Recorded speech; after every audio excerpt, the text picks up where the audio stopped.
In the days where the Philistines gathered their armies for war against Israel, a giant named Goliath emerged, standing over 9 feet tall. He taunted the Israelites daily, challenging them to send a man to fight him. And there came out from the camp of the Philistines a champion named Goliath of Gath, whose height was 6 cubits and a span. He had a helmet of bronze on his head, and he was armed with a coat of mail, and the weight of the coat was 5,000 shekels of bronze. And he had bronze armor on his legs, and a javelin of bronze slung between his shoulders. The shaft of his spear was like a weaver's beam, and his spearhead weighed 600 shekels of iron, and his shield bearer went before him. Meanwhile, in Bethlehem, Jesse's youngest son, David, was sent by his father to bring food to his brothers serving in Saul's army. When he arrived, he heard Goliath's challenge and saw the fear it struck in the hearts of the Israelites. And David left the things in charge of the keeper of the baggage and ran to the ranks and went and greeted his brothers. As he talked with them, behold, the champion, the Philistine of Gath, Goliath by name, came up out of the ranks of Philistine and spoke the same words as before, and David heard them.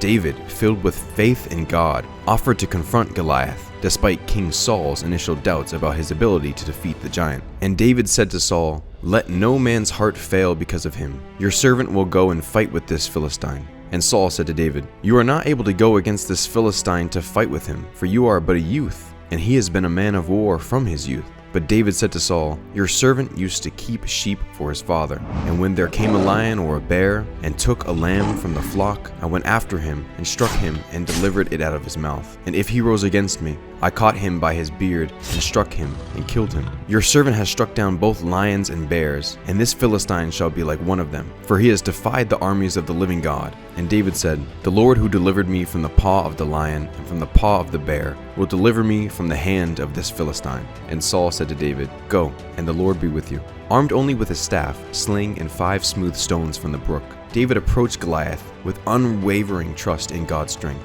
And the Philistine moved forward and came near to David, with his shield bearer in front of him. And when the Philistine looked and saw David, he disdained him, for he was but a youth and handsome in appearance. And the Philistine said to David, "Am I a dog that you come to me with sticks?" And the Philistine cursed David by his gods. The Philistine said to David, "Come to me, and I will give your flesh to the birds of the air and to the beasts of the field." Then David said to the Philistine, "You come to me with a sword and a spear and with a javelin, but I come to you in the name of the Lord of hosts, the God of the armies of Israel, whom you have defied. This day the Lord will deliver you into my hand, and I will strike you down and cut off your head, and I will give the dead bodies of the host of the Philistines this day to the birds of the air and to the wild beasts on the earth, that all the earth may know that there is a God in Israel, and that all this assembly may know that the Lord saves not with sword and spear, for the battle is the Lord's, and he will give you into our hand." With a single stone from his sling, guided by God's hand,